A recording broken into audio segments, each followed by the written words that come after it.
નમસ્કાર મિત્રો, મારી યુટ્યુબ ચેનલ સંજય પટેલમાં આપનું હાર્દિક સ્વાગત છે।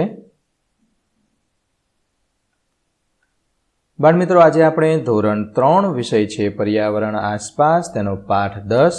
પાઠનું નામ છે રસોડાની વાત। તેની સ્વ અધ્યયન પોથી જે આ વર્ષે નવી આવેલી છે તેનું સંપૂર્ણ સોલ્યુશન આજે આપણે આ વિડીયોની અંદર જોવાના છીએ।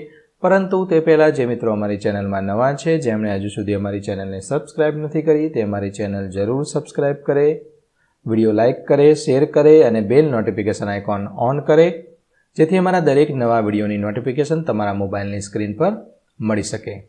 મિત્રો, આ દરેક વિડીયોનું PDF સ્વરૂપે સોલ્યુશન મેળવવા તમારા મોબાઈલના પ્લે સ્ટોરમાં વિશ્વગુરુ સ્ટાન્ડર્ડ 1 થી 12 ગુજરાતી સર્ચ કરી એપ્લિકેશન ઇન્સ્ટોલ કરી શકશો। તદ્દન ફ્રી એપ્લિકેશન છે, કોઈપણ પ્રકારનો ચાર્જ તમારે એપ્લિકેશન વાપરવાનો આપવાનો નથી। જે લોકો અગાઉથી એપ્લિકેશન વાપરે છે તેમણે પ્લે સ્ટોરમાં જઈ અપડેટ કરી દેવા વિનંતી છે, જેની અંદર ઘણા બધા નવા ફીચર્સ, નવી સુવિધાઓ તમને મળી રહેશે। શરૂઆતની સ્ક્રીન આવી જોવા મળશે, તેમાં સ્વ અધ્યયન પોથી પર ક્લિક કરી ધોરણ પસંદ કરી વિષય પર્યાવરણ પર ક્લિક કરતા વિડીયોના ઓપ્શન પરથી તમે વિડીયો જોઈ શકશો અને પીડીએફના ઓપ્શન પરથી તમે PDF સ્વરૂપે સોલ્યુશન મેળવી શકશો। ખૂબ જ સારી એપ છે, એકવાર જરૂર ડાઉનલોડ કરીને જોજો। ચાલો સ્વ અધ્યયન પોથીનું સોલ્યુશન શરૂ કરીએ। તેમાંનો પહેલો પ્રશ્ન, ચિત્રોમાં તમને ગમતા રંગ પૂરો। જે આ ચિત્રો, આ દરેક, આ વાટકો છે, આ કુંજો છે, આ કીટલી છે, આ નાસ્તાનો ડબ્બો છે, ટિફિન છે, આ ગ્લાસ છે, આ બધી વસ્તુમાં તમને મનગમતા હોય, તમને જેવા આવડે એવા રંગ પૂરવાના છે, પણ પેન્સિલી અથવા મીણિયા કલર પૂરવાના છે, સ્કેચ પેન કલર પૂરવાના નથી। પ્રશ્ન 2, પ્રશ્નોના જવાબ આપો। તેમાંનો પહેલો પ્રશ્ન, તમારા ઘરે રસોઈ બનાવવા કયા કયા વાસણોનો ઉપયોગ થાય છે? તો મારા ઘરે રસોઈ બનાવવા માટે તપેલી, કુકર, ચમચો, સાણસી, કથરોટ, છીબું, વેલણ, પાટલી, વાટકા, ગ્લાસનો ઉપયોગ થાય છે। બીજું છે, તમારા ઘરે રાંધ્યા વગર ખાવાની કઈ કઈ વસ્તુઓ બનાવવામાં આવે છે? તો અમારા ઘરે રાંધ્યા વગર સલાડ, રાયતું, ભેળ વગેરે વસ્તુઓ બનાવવામાં આવે છે। ત્રીજું, તળીને શું શું બનાવી શકાય? તો તળીને પૂરી, ભજીયા, સમોસા, પરોઠા, શક્કરપારા, પકોડા, ભૂંગળા વગેરે બનાવવામાં આવે છે। ચોથો પ્રશ્ન, બાફીને બનાવેલી તમે ખાધી હોય તેવી વાનગીઓના નામ લખો। તો તેમાં ખીચડી, ભાત, ઢોકળા, ઇડલી, પુલાવ વગેરે બાફીને બનાવેલી વાનગીઓ મેં ખાધી છે। પાંચમો પ્રશ્ન, રસોઈ બનાવવા માટે કયા કયા મસાલાનો ઉપયોગ થાય છે?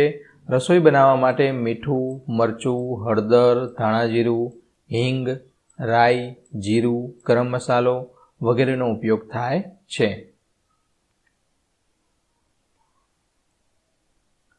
પ્રશ્ન 3, ઉદાહરણ મુજબ નીચેનું કોષ્ટક પૂર્ણ કરવાનું છે। અહીંયા ઉદાહરણ આપેલું છે, વાનગીનું નામ થેપલા। તો થેપલા કઈ રીતે બનાવવામાં આવે છે? તો તવી ઉપર સાતડીને બનાવવામાં આવે છે। ઓકે, તળીને, બાફીને કે શેકીને બનાવવામાં આવતા નથી। રોટલી તો શેકીને બનાવવામાં આવે છે। ઢોકળા બાફીને બનાવવામાં આવે છે। શાક બાફીને અથવા સાતડીને પણ ઘણા લોકો બનાવે છે। ખીચડી બાફીને, સુખડી શેકીને, ભજીયા તળીને, શીરો શેકીને,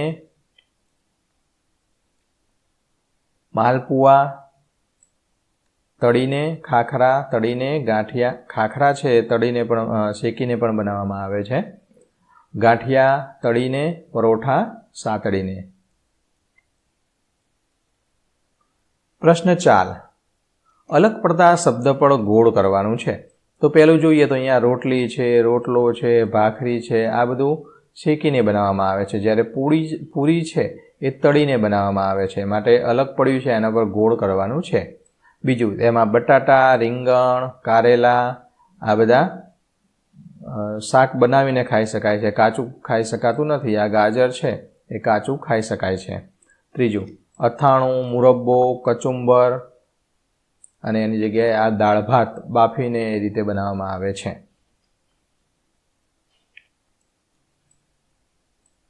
ચોથું છે, તેમાં ખમણ છે તે અલગ પડે છે। પાંચમામાં સિંગ ચણા, છઠ્ઠામાં સૂર્યપ્રકાશ, સાતમામાં કચોરી।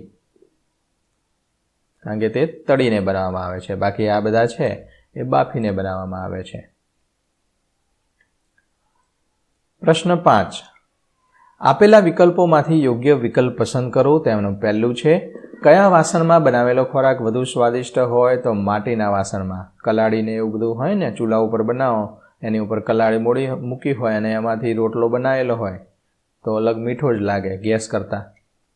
બીજું, નીચેનામાંથી વિનામૂલ્યે પ્રાપ્ત થતું ઈંધણ કયું છે? સૂર્યપ્રકાશ, ઓપ્શન સી. ત્રીજું, સૂર્યની ગરમીથી રસોઈ બનાવવા કયા સાધનનો ઉપયોગ થાય છે? સૂર્ય કુકર, ઓપ્શન બી. ચોથું છે, ચૂલો શામાંથી બને છે? ઓપ્શન સી, માટી. પાંચમું છે, નીચેનામાંથી કઈ વાનગી બનાવવા કુકરનો ઉપયોગ કરશો? ઓપ્શન ડી, ખીચડી.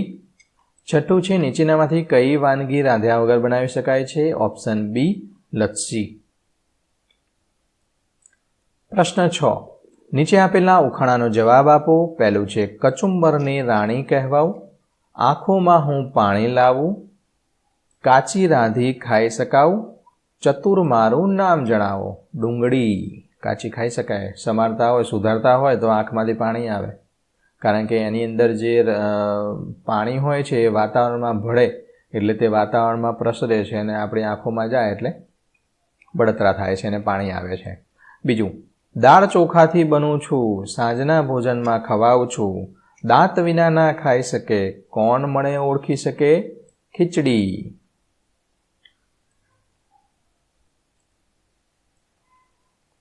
ત્રીજું ઉખાણું, લીલા પાન ધોળો વાન, જમીનમાં છે મારું સ્થાન, શિયાળામાં આવું હાથ, ચતુર બોલો મારું નામ, મૂળો.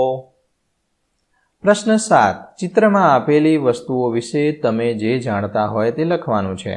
તો આપેલ ચિત્ર છે આ સૂર્યપ્રકાશની અંદર થતું, સૂર્યપ્રકાશની મદદથી ચાલતું આ સૂર્ય કુકરનું છે.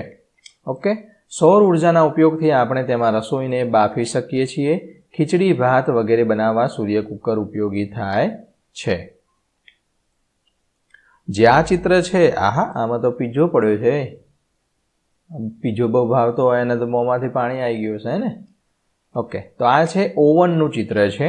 ઓવન એ વીજળીથી ચાલતું યંત્ર છે. જ્યારે આપણે પીઝા કે એવી કોઈ વસ્તુ બનાવીએ ત્યારે ઓવનનો ઉપયોગ થાય છે. આપેલ ચિત્ર ઇલેક્ટ્રિક સગડીનું છે. તે વીજળીથી ચાલતું યંત્ર છે. રસોઈ બનાવવા માટે તેનો ઉપયોગ થાય છે. મારા ઘરે આવી ઇલેક્ટ્રિક સગડી છે. આ તો બધાના ઘરે હોય જ.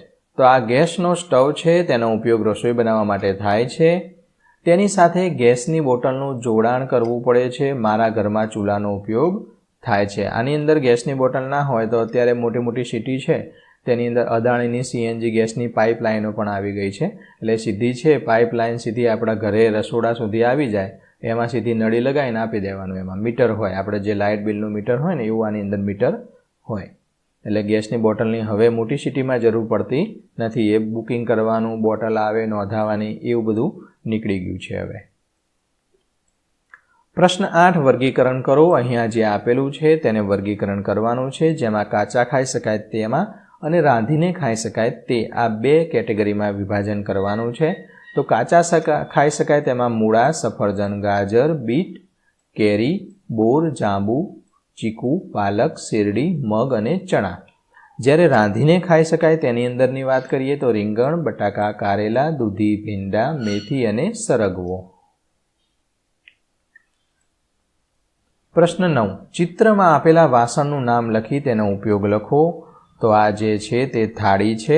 જમતી વખતે વસ્તુઓ મૂકવા માટે, એટલે કે જમવાનું જે હોય એ થાળીની અંદર રાખી અને પછી આપણે ખાઈએ છીએ. આ બાઉલ છે વસ્તુ ભરવા માટે.